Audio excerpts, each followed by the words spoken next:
There are strange disappearances in the woods. Search and rescue people know about it. They can't explain it, but no one's come forward to put the pieces together to show that it's an international issue. Whatever is doing this does it with 100% effectiveness. They've never made a mistake. Every year, millions of people throughout the world travel to national parks and other wilderness areas. Some of these places may be the home to a hidden, sinister force lurking behind the scenes. This force seems hungry to lure people in and make sure they never return. Whatever this force is has also been known to take people from other remote areas such as farmlands. What is surprising to me is just how many people seem to step off the face of the earth without an explanation. Estimates currently state that over 1,600 people, and possibly many times that number, have gone missing on public lands under bizarre circumstances that defy an easy explanation. The search efforts are massive and span an incredibly large area. In some cases, over 1,000 people are out searching for the missing on foot while utilising the skills of airborne infantry divisions of the United States Army. Sniffer dogs and other specialists often come out baffled by the incident they're helping to solve. Other times, you'll have a situation where an individual is not even aware that they have even been missing, but will later come to realise that they were not where they thought they were at the time. Here's one such case. In an interview with Coast to Coast, David Paulides detailed this case. The individuals wished to remain anonymous. A boy, his father, and one of his father's friends were fishing along the Cape Fear River in Bear Hope Mills, North Carolina. The young boy separated from his father for a short time, travelling not too far up the river to catch some fish. The boy looked into the forest area and noticed some orbs and lights in the trees. Upon closer inspection, the boy described seeing two bipedal humanoids on the ground inspecting the area around their fire pit, and above the fire pit was a light hovering perhaps 200 yards in the air. Obviously startled and scared by this, the boy made his way back down the river to his father. His father would later admit to seeing the strange lights through the trees as well, though kept it a secret at the time as he didn't want to scare his son. The father, after hearing the boy's account, starts to feel unsure and creeped out and decides to finish up early. Before going home, they went to another river 16 miles from their house in Roseboro, North Carolina called the Grace Creek. They fished there for a while and decided to make the trip home around 1:30 in the morning. They were home for some time at this point and things began to get strange. The father's wife was already asleep. He puts the boy to bed and heads to bed himself.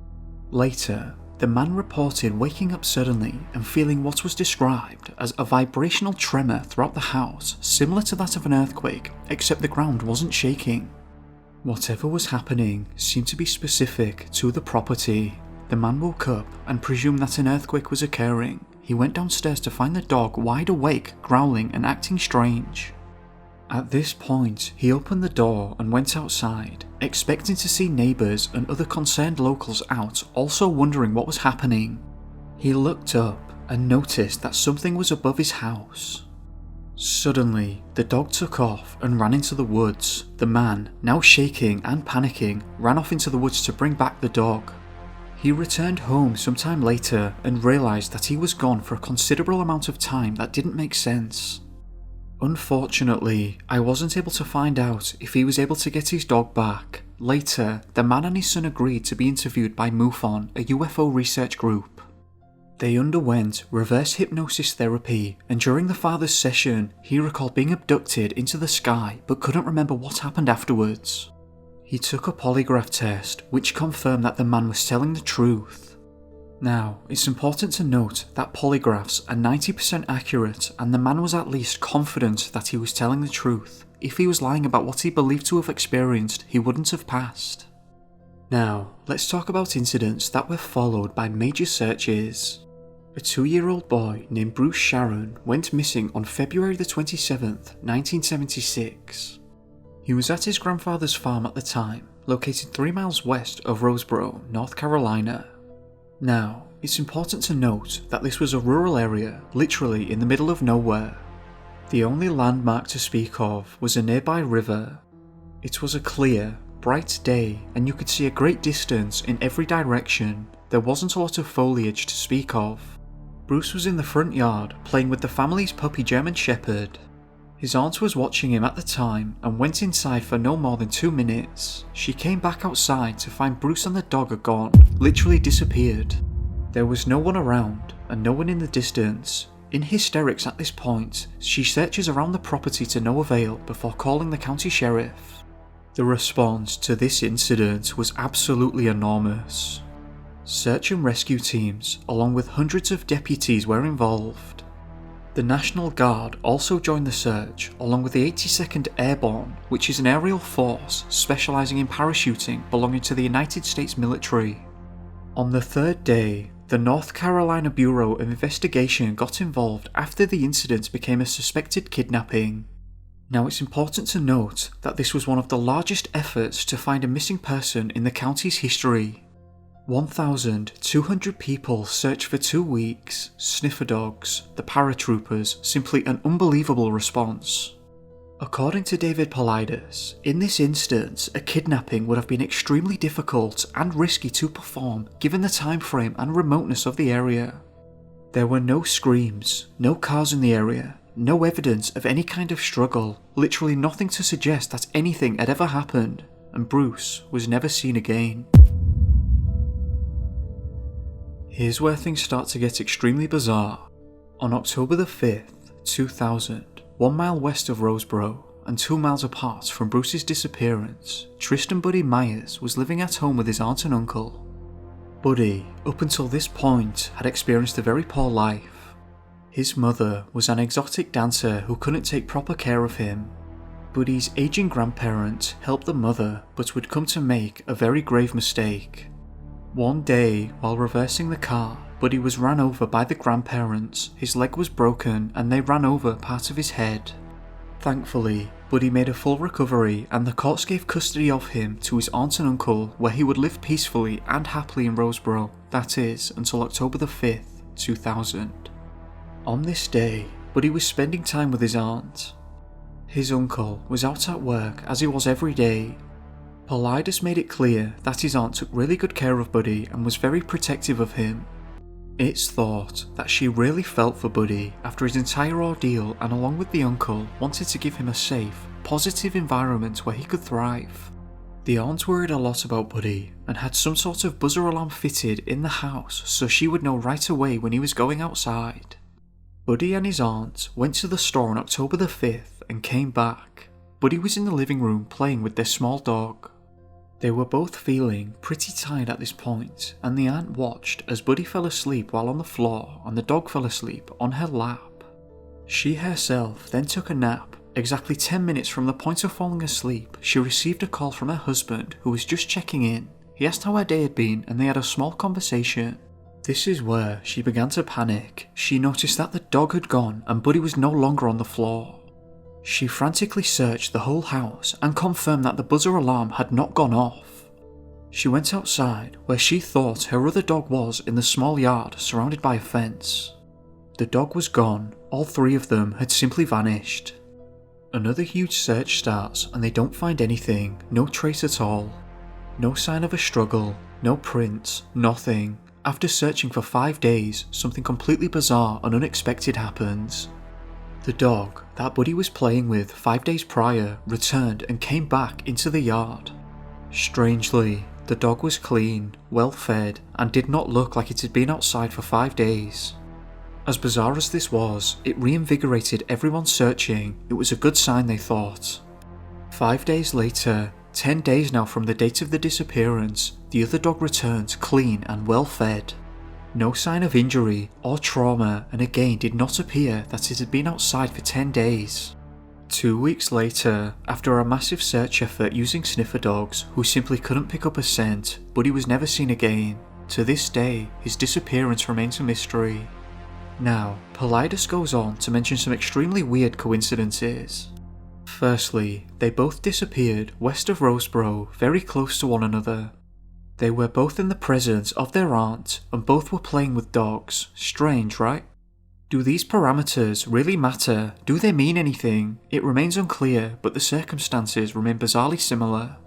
Now, let's go back in time and talk about the case which is perhaps the most well known, most discussed, and indeed one of the strangest disappearance cases I've ever heard of. I've paraphrased this incident from mysteriousuniverse.org, and I would highly recommend visiting their articles on the incident for more details than I can provide here. Making conversation, the four boys on the other hand, Dennis, his brother, and two friends decided that it would be amusing to play a prank on the adults. They thought it would be fun to split up, go into the woods, and then jump out at the same time from different directions to scare the approaching adults. It was supposed to be harmless fun. 3 of the boys went off together in one direction and hid behind some trees, while Dennis, the youngest, went off in the other direction on his own, which would prove to be a grave mistake. This was said to be because Dennis had been wearing a highly visible, bright red shirt. As the adults approached, the boys jumped out and startled them, just as planned. However, one of the men asked where Dennis was. The boys had seen Dennis no more than a few minutes earlier and assumed that he mistimed the jump scare. They waited for a minute in silence, waiting for the boy to jump out, but he never did. Dennis had seemingly vanished. His father, Bill Martin, nervous now, went to retrieve his son, expecting that he would be either behind the tree or in the bushes opposite to the 3 other boys. A search of the area showed no sign of the boy, and their calls into the woods went unanswered.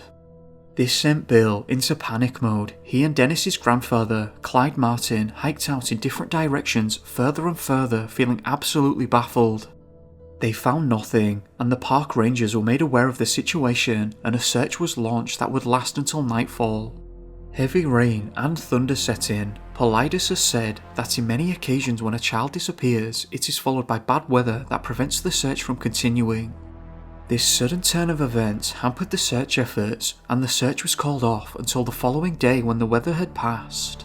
They still had no idea where Dennis could have gone. Things took a worrying turn. Hours after Dennis had vanished, a family in the area reported that they had been hiking 6 miles from the location of the Martins. They said that they'd heard a boy scream. The son stated that he saw movement in a nearby bush. This startled him as he thought it may have been a bear, but upon closer inspection noticed a man walking in the woods. He noted that the man had something slung over his shoulder. As dark as this may sound, the authorities determined that this location was too far away to have anything to do with Dennis in the given time frame. In the following days, the search efforts would quickly grow in size to hundreds of people scouring the area. Locals, volunteers, the National Guard, and even psychics, along with sniffer dogs and helicopters would join the search.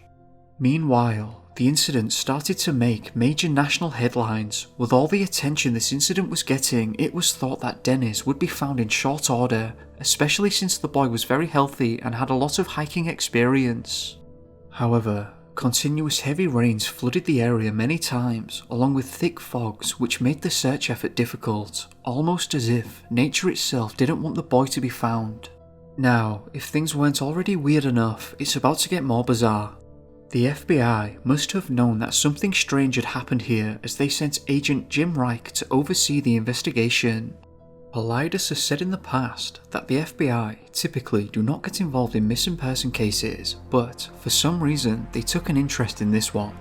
Did they know or suspect something that the authorities didn't? It's unclear. The search continued for some time, and eventually the Army's Green Berets were brought in to thoroughly comb the area, but they found no evidence of the boy. The Green Berets are a special forces unit and barely communicated at all with the Rangers, authorities, or even the FBI. Instead, it appeared that they were working on their own and had their own agenda. Interesting to note is that they were reported as being heavily armed, as if expecting something big to happen. Just what in the world could this mean? As the weeks went by, hope drained from the search. Theories included kidnapping, though no one can figure out a motive for this, nor who could have conducted it with such perfect timing. He may have gotten lost, but this didn't seem right considering he was meant to wait and pop out to surprise the adults. He had no reason to wander off, and he didn't leave tracks or any sign of where he'd gone. He didn't call out for help, or scream, which he surely would have done if he was either being kidnapped or attacked by an animal, and again, where were the tracks? In the end, Dennis was never found, and no trace has ever been uncovered. This case remains open to this day. Other strange details of this case have turned up over the years, such as the FBI lead investigator, Agent Jim Reich, later committing suicide for unknown reasons. I have seen the argument that perhaps Jim ended up knowing too much about the nature of the disappearance, but ultimately, there is no evidence of this and it is total speculation, though it does remain suspicious nonetheless.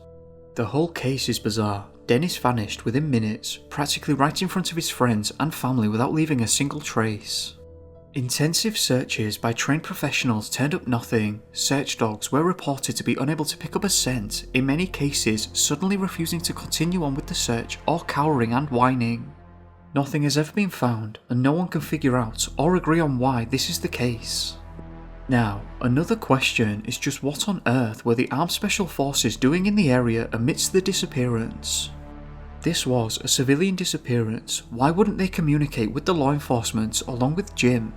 This aspect of the case was brought up by James Dowell, claiming to be an ex-Special Forces officer who offered a lot to think about.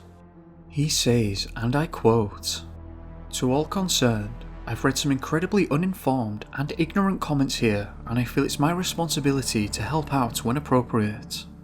My name is Max, and I am a retired Army SOCOM commander. Spent 26 years in service, with most of them attached to the 10th Mountain Division in Colorado. Our special forces are never called to assist in civilian operations. That falls to the local National Guard and approved by the state governor. The fact that they were armed as well is another huge no-no. During my command, and every other mission I was aware of, we were not allowed by federal protocol to do either. Something is very wrong with this missing kid scenario. I've done some research on this case both while on active duty and after my retirement. The inside facts of this case depict a frightening investigation. Bottom line is that searching started within a few minutes of the boy's disappearance and lasted 3 months with every resource imaginable being deployed. Don't start with excuses such as the terrain was difficult, holes and caves and cliffs and creeks etc. Our special troops can find almost anything, anytime and in any terrain. We have the best technology available worldwide, and easily the best training and real-world wartime and mission-specific experience that the civilian population can scarcely imagine. After studying this case, the fact that no trace of the boy was ever found is mind-boggling. The Green Berets that were tasked in this search were there for a specific reason. They were armed for a specific reason. I can't and won't say why because my oath documents won't allow it. But I will remind you of these facts. Nationwide, there have only been 4 cases where the Special Forces were brought in on a civilian missing persons case. 2 of these involved a possible armed perpetrator. The other 2 were this case and another similar to it about 3 years later and regionally nearby. This is out of thousands of missing cases since the early 60s when our special troops were born. We as commanders were never allowed to divert orders unless the Division General Officer within SOCOM approved it. For that to happen, it must be for the reasons that have a direct effect on our national security. No missing persons case has ever been on that level. When it's your child that slips off for just a minute and the panic sets in and assets are immediately deployed in great mass, you would expect to find the child pretty quick. But when they just disappear like smoke, as is this case, it baffles even the most experienced of us and breaks our hearts as well. I hope this hideous event never happens to any of you, for I have seen it many times firsthand and you just cannot imagine anything worse. Now, moving on from Dennis Martin's case, I want to detail another, which sounds like a literal impossible disappearance. This disappearance has been highly discussed and might just be the most mysterious incident I've ever come across. This case made me go cold because I can't think of an easy explanation. You tell me. On April the 29th, 1981, 84-year-old Dr. Maurice Darmetz went topaz hunting with his friend David McSweeney. Interestingly, Darmetz had a PhD in theology and had many publications to his name.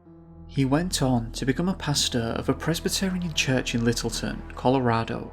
and head and dean of Rockmont College in northern Colorado.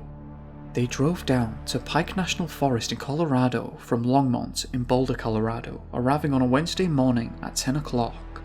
Once they arrived at the park, there was another 16 miles they had to drive, which was down a dirt road until they reached the destination known as Topaz Point. Native Americans believed that this location was haunted by evil spirits. Early settlers dubbed this place the Devil's Head, which is a startling coincidence considering his theological background. Unfortunately, in his old age, Maurice could barely walk and had very bad knees along with a blood disorder. He was considered severely disabled and required the help of his friend, David, to help him down a small hill to get to the sandy digging spots in the forest. After a while spent searching for Topaz, it was now noon and the men got back together to have lunch. Now, they decided to get back to work, but did so together for an hour. After this, they split up, and David went roughly 50 yards away to search another spot. Maurice spent most of the afternoon at this location, and at 3:25 PM, David came back to check on him and he was fine. They made small conversation, and David made Maurice aware that they were leaving in 15 minutes. David went back to his spot, tidied up his equipment and packed them away. 15 minutes had passed, and David returned to Maurice once more, except this time he was gone, along with the bag he was carrying which contained all of his garden tools. There was no evidence of a struggle, no blood or disruption of the earth, he had just seemingly vanished. David, obviously baffled, had no idea where he could have gone. David noted that it would have been impossible for Maurice to climb up the hill on his own and couldn't have gotten far. Despite this, David went back to the car to check if Maurice had made it back by himself, but he wasn't there. David honked the horn, called for him, and searched for a long time, but he didn't get a response. Beginning to panic, he flagged down a nearby car and asked them to call the sheriff while he continued to search. At 7:30 PM, the first sheriff arrived named Deputy Allison, who searched the area, but similar to David, he could find no evidence of anything taking place. The sheriff then called search and rescue, and they came in force with canines and a search team. This started a 5-day search that Politis noted as being one of the most thorough searches in the area. The authorities involved said that they did everything they could and literally couldn't find any evidence that Maurice had even been in the area. Maurice's wife sent a letter to the governor of Colorado to reopen the case, but never received a reply. Whatever happened here was highly unusual, and an animal attack was ruled out by the search and rescue team. David was only 50 yards away and didn't hear any screaming, yelling or cries for help. The question remains, where is Dr. Maurice Dames, and how in the world could a man that could barely walk get out of the area? What happened here? His remains have never been found. I'd just like to take a moment to thank all of you who have supported the channel. It's been overwhelming and absolutely heartwarming to see all the lovely messages. I read all the comments and reply when I can, so feel free to keep leaving them. It's been fun going through them all as well and seeing everyone's ideas and debates. It's mostly been civil, which I'm really happy about. Also, I'd like to thank my first patron, Natasha, for joining Patreon. You're an absolute star for doing that. If anyone would like to take a look at my Patreon, it's in the description. Obviously I'm not asking you to participate or anything like that, but feedback on the page and the tiers would be nice if you'd be so kind. Anyway, as always, thank you for watching. I hope you enjoyed this video. If you did, remember to like and subscribe if you haven't already, it helps me a lot. I hope that you have a great day or evening depending on where you are. Be safe guys, and I'll catch you soon. Peace.